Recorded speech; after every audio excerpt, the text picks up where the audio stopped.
FMCSA is preparing to launch a new registration system called Motus.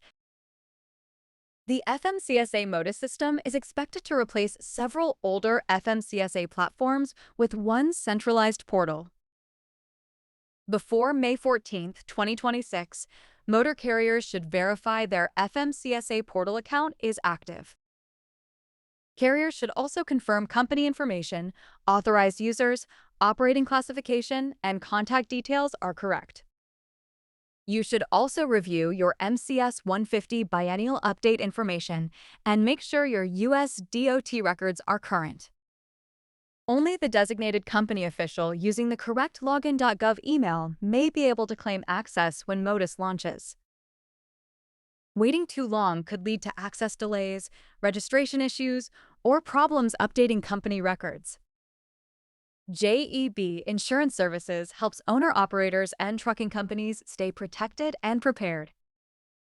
Need help reviewing your trucking insurance? Request a free quote today. Call us at 888-225-2258 or visit www.jebinsurance.com.